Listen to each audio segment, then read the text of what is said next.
Hello, MotoAmerica fans. Welcome to this latest edition of Off Track with Carruthers and Bice. I am Bice, and I'm joined by our communications manager, Paul Carruthers, who on this recording is to, I guess, left, but when you guys see the playback, I think he might be to my right. I think it's that way. And we also are joined by the 2023 Junior Cup champion, Avery Dreher. Avery, congratulations on your championship. We're glad to have you on. We've got a lot of questions about you. How are you doing today?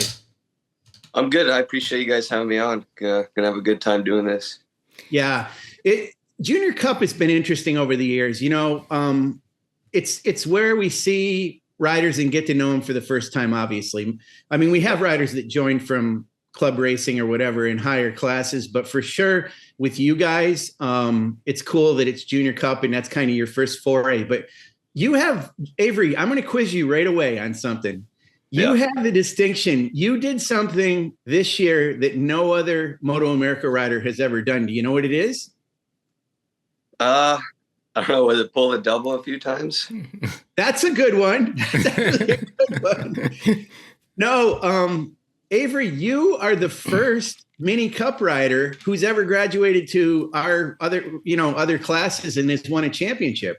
I think that's right. I don't think there's been any other mini cup rider that's won a championship above mini cup. Am I right? Yeah, I forgot about that. I did mini cup in 2020. Yeah. So I guess that's kind of where I started off in MotoAmerica. It was a good starting point doing the whole mini cup. It's great to see where they've gone. Well, and it's amazing that it's only been 3 years. I mean, you did a 3-year program in Junior Cup, got better and better every year. It culminated in this championship this year. And I think back, I remember meeting you, and of course your sister Ella, who I met. Is she? I never can remember this. Is she younger than you? Yeah, she just turned 13. Okay. Hopefully Junior Cup next year. That's the plan. Oh, she's going to race Junior Cup. Okay. Yeah.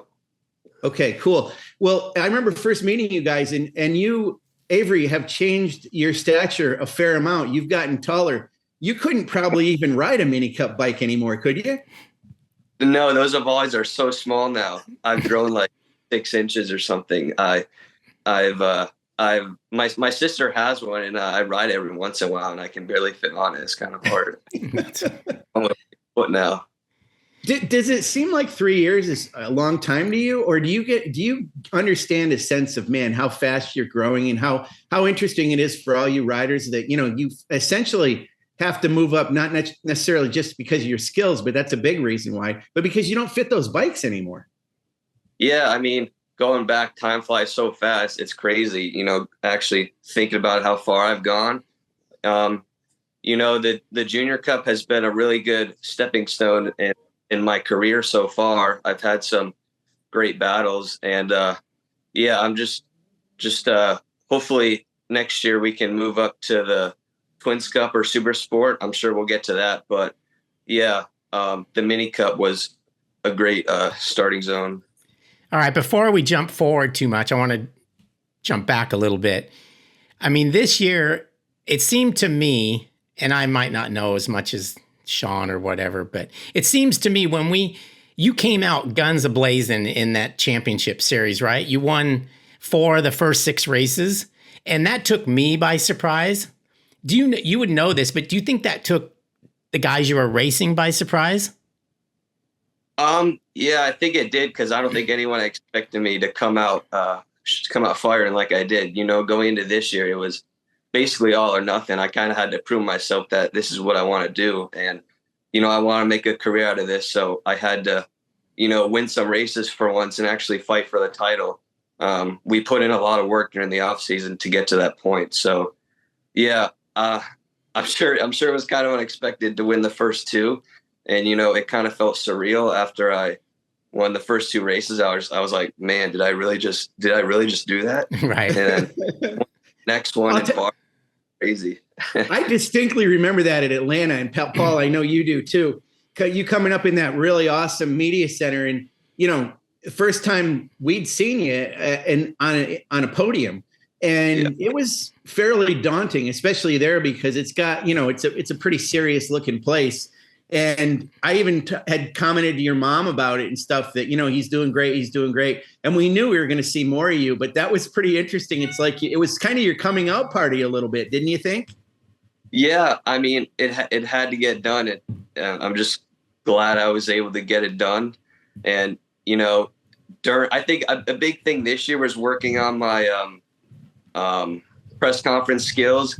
Obviously I've been in there a lot this year. I'm a pretty shy guy, so doing these podcasts and stuff is kind of hard for me. But yeah. No, you did a good job, because I know the first one was a little bit rough, and you had some family members there, and you had people you didn't know, and you got big scary Paul and Sean there, and I can understand why you're a bit nervous, but you did. I mean, you progressed really well with that. By the end of the year, you were, you could race super bikes with the way you handled the press conference. So congratulations on, growing with that. It's not an easy thing to do. Yeah. So I asked you if you thought the competition was surprised. You sounded like you put in a lot of work in the off season and this was your ultimate goal. But did you surprise yourself initially with that performance in Atlanta? No. Going to the weekend, actually going to the season, my goal was to podium every race, because I think if you're able to do that, you're going to win the championship right off the bat. The goal was to be consistent. And, after the first win, I realized in my head, hey, I can do this. I can do this every race. So after that, the goal was to win every single race. And I wasn't happy with getting second or third.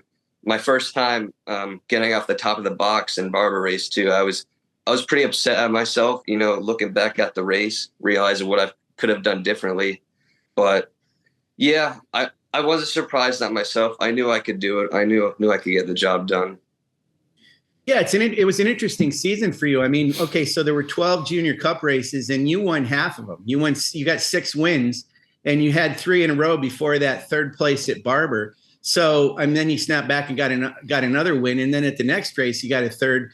There was a little bit of time in between there where, I don't know, you can tell us about maybe what was going on during that time period. But then we had this situation where you won the championship, not really on a technicality, but something happened and you had to wait until New Jersey to get your number 1 plate and everything. So kind of tell us about the season and what happened in that middle part, just so we understand that a little bit. Yeah, it kind of sucked that I wasn't able to, win the championship on the track. We were packing up, and then someone came up to us and told us that I won the championship from a technical fault from the other competitor. And it was just kind of weird because we were packing up. I wasn't expecting to win the championship. So in that moment, I couldn't really fathom, I just did this, but Pittsburgh, I say, was probably my best weekend of the season. I took pole, took the double again, and a lot of people don't know, but I was actually struggling a lot that Friday for some reason. I don't know, something was going on mentally. So I had to sit down and talk with Dale Quarterly, because I knew that was my first opportunity to win the championship on the next 2 races. So I sat down, we made some changes to the bike, made some changes to me mentally, and then came out swinging Saturday morning, Q2, put a pretty fast time in, and that put a lot of confidence in me. And then from then on, the plan was to win the next 2 races to get this championship wrapped up as soon as possible, because you never know what's going to happen. Like, for example, the rain in New Jersey. And I was just glad I was able to wrap it up in Pittsburgh, because I had a pretty bad weekend in New Jersey. Yeah, that would have been a rough weekend if you had to win the championship in those conditions. Yeah, for sure. It was a hard weekend, the roughest weekend of the season. Having that crash in race 1. I honestly don't even know what happened to this day. It was a difficult one to judge based on the weather. The weather was horrible. The track. There was puddles everywhere. The track was so sketchy to ride, and I'm sure you guys could tell watching the race. It was really tough mentally during that weekend. Yeah, I mean, it was really tough that first race, and then even the second one. I mean, it's weird for you to come out of there with just getting. And we're not trying to accentuate the negative here, but you got 1 point out of that weekend. Thank goodness you had quite a pad. Well, you had already clinched it, so it didn't really matter anyway. So you still, I mean, I guess my point is you you had a huge gap at the end of the season over Max Vandenbroek or Max Van. So for sure, that's a great season for you. And speaking of seasons, he's a seasoned rider. So you're 3 years into it. You won the championship. Are you ready to say anything about next year, or do you not want to say, or what's happening? Right now, I don't have a ride for next season. We're waiting till the first of the year to make a decision right now. I want to run Twins Cup, but it's hard money wise to get it done. If I have to do it, I don't want to take an off year, but if it comes down to it, maybe do Junior Cup again, defend the title, I guess. I don't think anyone in Junior Cup has ever done that, but the goal is to move to Twins Cup. So I just have to wait and see what happens. Okay. And then let's just say you did do that. And we're not necessarily saying we want you to, or that's what's going to happen. Twins Cup would be good for you. But if you went another year in Junior Cup, would you trade in the 99 for a number one on that bike? I think I would. I think it's an honor to run the number one after what you just did the year prior, and you should display it. Let everyone know you're number one and you're coming for more, I guess. I think I would run the number one. That's good. That's the way to do it. Yeah. Hey, you mentioned Dale Quarterly a few minutes ago, and I mean, he's a good guy. We've known him forever. I mean, I remember when he won his first race. Well, I think it was his first and only race at Mid-Ohio a zillion years ago. But like when you mentioned like you get to the track on that Friday and you're struggling, and there's some days you're just not yourself, right? I mean, there's some days you get up, whether you have to ride your bicycle or go to the gym or whatever, you're just not into it. So you show up at the track that day and you're struggling. What does a Dale Quarterly tell you at that point? Like, hey, kid, quit effing around, let's go? Or is it more like, hey, you'll get through this? I picture Dale being pretty firm. Yeah, I mean, when I first started working with him, it was pretty brutal the way he does things. He doesn't mess around. And I'm pretty thankful that he wanted to help me out because, I was pretty lost in 2022 until he came aboard. And he's taught me everything I know, really. I don't think I talk about him enough. All my skills, all my racecraft I've learned this year. And, basically we just go over things on the track. I mean, the bike, am I overriding it? Sometimes you can override the bike, and that makes you slower instead of faster because you're not patient enough. So, we went back, discussed the track, discussed what I was doing, basically, put them all together, figured out what the problem was. I got to tell you a story, Avery. Tell me if you've had this happen with Dale before. I found myself, I don't even remember where it was or how it happened, but I was in Parc Ferme. I was standing outside of Parc Ferme after a Junior Cup race or practice at one point, and Dale went like this, called me in there. So I went in, and he started walking around and he said, look at this. He started looking at the front tires of all the bikes, and he would say, see this one here. Do you know what I'm talking about? And has he ever done that with you? Yeah, he definitely, he compares other riders. When we first started working, he would really tell me what other riders were doing that I'm not doing. He called me an idiot quite often for not doing that. It's a term of endearment. Yeah. It is. Yeah, I kind of like his way of doing stuff. It's straightforward. No messing around. Get it, just get it done. Figure out how to get it done. Yeah, and if he didn't care, he wouldn't tell you, right? I remember many moons ago, there was this old-time motocross guy, Gary Bailey, who's the father of David Bailey, and he'd do a motocross school. And I could picture Dale doing this if it was possible with a road racer, but it's obviously not. But he actually would have a stick, and like in slow corners, if you were doing something wrong with your hands, he'd hit you on the hands with his stick while you're actually riding. So I could if Dale taught motocross, I could see him using the stick. That's something he would do for sure. That's funny. Oh, it's incredible. I mean, we've heard so many stories from Dallas Daniels. Even we talked about Dallas when he was talked to Dallas about it when we were at New Jersey. But Jamie Astudillo, any of these riders that used to get ripped mercilessly by Dale. But that thing in Parc Ferme, I mean, he had a good point. He would say, this rider is not using all the tire. They're not going as fast as they can in a corner. And corner speed for you guys in Junior Cup is a huge thing, obviously, as I know Dale has told you that. So it's funny how he can actually show you exactly what you should be doing. So it's good that you have him in your corner. He's definitely a good one to work with. I actually didn't really know that you worked with him, Avery. I mean, he's sort of a Junior Cup rider whisperer a little bit. He's constantly working with all kinds of riders, isn't he? Yeah, I mean, the way he looks at stuff, he notices stuff that the normal person wouldn't just by watching video. He'll tell you, you need to lean the bike over more. You need to do this, you need to do that. But the stuff he brought to the table for me has just helped me out tremendously in this season, and I'm sure people can see that. So I talked to you about this. I think it was at Atlanta when you were up on the podium. You're Bad Boys Racing. You're not a bad boy, Avery. Why is it called Bad Boys Racing? And also, why do you have the number 99? Is there some significance behind those two things? Yeah, I mean, the whole Bad Boys Racing comes from my dad and my Uncle John. Back when they raced in North Dakota, they grew up in North Dakota. They're really close friends. They would race together all the time, and they came up with the whole thing, Bad Boys Racing, I'm pretty sure, and they wanted to transfer it over here to keep that legacy going, kind of. So, I mean, it's a cool name, and the whole 99, I think, came from I'm a big Jorge Lorenzo fan, and also, actually, my original number was 24 in club racing. When I was about to start my professional career, I wanted to use 24, but it wasn't available. So I just picked the 99, and I would run the 24 in the club racing and my mini racing before that.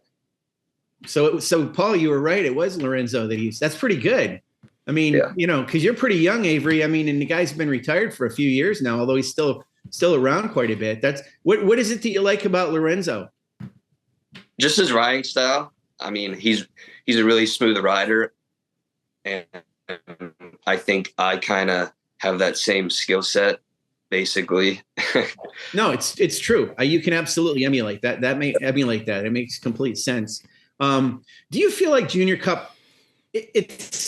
Like I said, you put together 6 wins out of 12 races, really good. Dominated with the numbers, with the championship, but that class is so much more of a crapshoot than almost any class we have. This whole thing about timing where you're going to be on, the last run up to the flag or the checkered flag, it's just weird to me. I don't know. A lot of it seems to be kind of luck a little bit. Do you feel that that's the case? And I'm not saying you were lucky in getting the wins you had. You have to be there to win. But, let's talk about the ones that you didn't win. Was it kind of sometimes you were shuffled back when you didn't really want to be or couldn't prevent being that way? Yeah, I mean, Junior Cup is always chaotic. The riders are so aggressive, and I think the ones I didn't win were obviously my fault. I put myself in the wrong place, wasn't able to, be up there and battle those last few corners just because I wasn't in the right place. And Junior Cup, it's all about position on the last lap. And if you watch me, all the races I've won, like 75% of them, I'm in second place drafting to the line, and the draft is like the biggest part in Junior Cup racing, in my opinion, especially at Road America. I think there's a saying that every rider knows at Road America, like first the worst. Right. And honestly, I'll say it, I didn't expect to win at Road America. I got shuffled way back on that last lap. I was able to get myself to 5th coming onto the front straightaway. And I got like the best drive of my life. I got a killer drive going into that corner. I was like, if I don't get the best drive out of here, I'm not going to podium. So I got out of that corner, came up behind Max Van, and then coming up to the line, they all went to the left and I went to the right. So I was able to get out of all the rough wind, and I kind of just, set sail to the right. It just got it barely to the line. It's my favorite part about Junior Cup racing, the drafting. Yeah, and I think the class is really good to develop racecraft. Obviously, it showed that you were able to, if you win more races than everybody else, you're pretty much shown that you know what to do in those last couple of laps. Does it get frustrating sometimes when you feel like you're racing with guys that don't necessarily get it and they're trying stuff like early in the race that maybe is helping the guys ahead of you get away? That's to me what seems like it would be frustrating. Yeah, I mean, some of the younger riders and newer riders, they sometimes, battle it up a little the first few laps, and I'm kind of like, what are you doing? Let's just fall in line and wait till the end of the race. But I get it, it's racing. You want to lead the race. So I don't have anything bad to say about other riders. Sometimes it's just their style to be aggressive the beginning of the race, and it's my style to be more aggressive the last laps of the race. But towards the end of the season, when I took my last few wins, I was more aggressive towards the beginning and the end. So I kind of changed my style throughout the season to win more races. I guess it's natural for people to think, hey, I'm so good, I'm so fast, I can get away. It doesn't happen very often. So the odds are against you, but I can see the mentality of thinking you can do it, and you should think you can do it, or you'd never be able to, you know what I mean? Yeah, every rider thinks they can pull away, but it's just not possible when we're all in the group and we can just latch on to you and get the draft and fly by you on the straightaway, Right. Avery, talk about your crew a little bit. I don't know, was this a complete family effort? Is it just your family, or did you have some other? I mean, obviously Dale. Dale had better be family the way he swears at everybody all the time. So, but tell us about your group. Who makes up the team? Yeah, I mean, it's a huge family effort. My dad, my Uncle John. We have Darwin. He's my suit guy, MB Racing Apparel. He's helped out a lot. John is the mechanic. And then my sister, she's been to almost all the rounds. She holds the pit board here and there, helps out on pit lane, stuff like that. But, it's a huge family effort. And it's kind of more laid back that way, I guess. And, it really helps having your whole family around at the track. It takes a little bit of the stress away for sure. Well, especially in Junior Cup, for sure. I know that's kind of the way with a lot of the teams. And if it turns out that you come back and defend that Junior Cup championship, it's probably going to be easier for your family with your sister, Ella, it also possibly involved in Junior Cup. You'd have a 2-rider team with a brother and sister. If you did Twins Cup, do you think your family could handle both, or do you think you'd have to get with another team to make that happen? I mean, Twins Cup is really hard to do. The bikes are more technically involved, mechanically involved. So I think I'd have to be with a team if I want to move up. We don't have we could do it. I just don't think we'd be competitive doing it unless we are with a proper team and a proper bike. So, if I was in Junior Cup again, I think it'd be pretty awesome to be with my sister. Obviously I could help her out with whatever she wants, help her out with the bike. Who knows? It'd be pretty cool if we were on the podium in the same race. That'd be really something. That'd be really cool. But the big question is, who's going to hold the pit boards for you guys? maybe my little brother Carter. Oh, Carter. Okay. Yeah. Does he ride? Yeah, he rides the mini bikes with SFO Mini GP.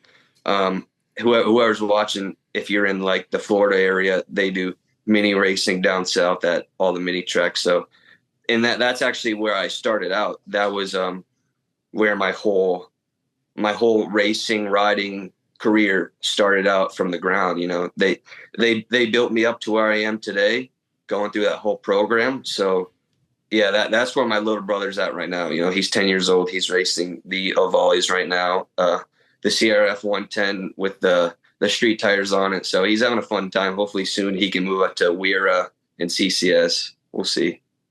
That's a cool thing. There are a fair number of riders that have come out of that SFL Mini GP, and I'm pretty sure Sean Dillon Kelly did as well. And do you ever talk to him? Do you deal with him? I know he's overseas right now, but he has quite a bit of involvement with that program, doesn't he? Yeah, Sean, I know he used to come to the races pretty often. Obviously he's in the World Championship now. Him and I don't really talk talk that much, but he actually went through the program, which is pretty cool to see how far he's made it to the world championship level. It's really I think it's really good for the younger riders to see just how far they can go. Now I see you do some supermoto, I guess, in the off season. Is that with that same group? Yeah, it's with SFL Mini GP. They have the supermoto riding, a whole bunch of other classes. Oh, so the family can go to that on a given weekend, and all the kids get to race. Yeah, they show up. They provide the race bikes, the race gear, everything. You just got to show up and ride. Oh, It's wow. pretty cool. That's cool. Yeah. Avery, which one is that? Is it Bushnell? Yeah. Okay. I go to Motorsports Park a lot. It's I live about an hour and a half away, so it's pretty close. I like riding there. I'm sure you've seen all the MotoAmerica riders. They're on their supermoto sliding down the bridge. Oh yeah, we've showed a lot of videos of everybody from PJ Jacobson to obviously Ashton Yates a ton, and Gus Rodeo and those guys. Man, a lot of the riders in MotoAmerica go there. I mean, it must be a really fun track to go out on. Is it a situation where you can go virtually any time it's open, or do they have track days? How does it work? I mean, basically, it's just open track as far as I know. It's like 8 to 12. Sometimes the hours vary, but just go there weekdays. I think they're open 7 days a week. So it's really It's really good to have a track that's open pretty often near me to train at. And what does doing that teach you? Well, I really like riding the supermotos. I think it's really taught me. It's really taught me about body position. I think riding the supermoto plays to the 400 this year. Riding that has, changed my body style a little, and learning to be aggressive on the bike. Because the way you ride the supermoto, you have to slide it around basically everywhere. It's kind of like I would say the 450 is like a 1000 in a dirt bike form on a mini track. Yeah. It's a handful to ride. It teaches you a lot, and it goes over to the street bikes as well. That's cool. When you go to a place like that and there's like I don't know if it's an Ashton Yates or I don't know who PJ Jacobson or whatever, and you're out there on the track with them on supermoto bikes, is there still quite a big difference between their speed and yours, or is it not so much? No, I'm right there with Ashton Yates. I just ran my PB there, which I'm pretty happy about. Ashton was towing me around, so thanks to him, I'm pretty happy to where I am in my speed on the 450. So yeah, I'm right with them. I'd like to ride with them more often. So it's a lot of fun riding those bikes. Yeah, and it gives you a lot of confidence in your other stuff when you're as fast as those guys. Yeah, exactly. What about, do you get to go up to like Jennings or down to Homestead or some of those tracks at all in Florida? Florida has a pretty good range of different full-size road race tracks as well. Do you get to do some of that? Yeah, I go to Jennings and Homestead a couple times a year, ride my 600 around. Homestead is a little bit of a drive, but having those tracks around definitely help with my training, being able to hop on a big bike every once in a while. In talking to Kayla Yakov, one of the things with her, she's had an R6 practice bike, a previous generation one, for a while. And she'd always say that helped her a lot in Twins Cup, because it's kind of like if she can go fast on that R6, she could kind of do it. When you got on the Twins Cup bike, it slowed things down a little bit for her, and she was able to kind of, do quite a bit on it. Have you, riding a 600, have you done any riding of any sort on a Twins Cup bike to prepare for the possibility of racing this season in that class? Yeah, I rode the last round of the Twins Cup at New Jersey with the Blackman Racing on their R7. Oh, that's right. And that was the first taste of a Twins Cup bike for me. It was a big change from a 600 to a Junior Cup bike. You can't really say it's like, it's kind of its own thing. It's not really like a Junior Cup bike or a Super Sport.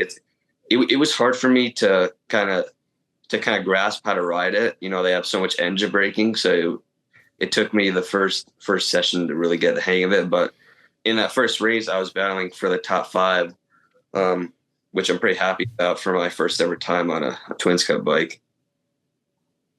I think we're going to have to wrap here. Avery, I don't know if you guys can hear that, but my dog, he's nuts, man. He if I'm talking to anybody else, it's all jealous, gets jealous.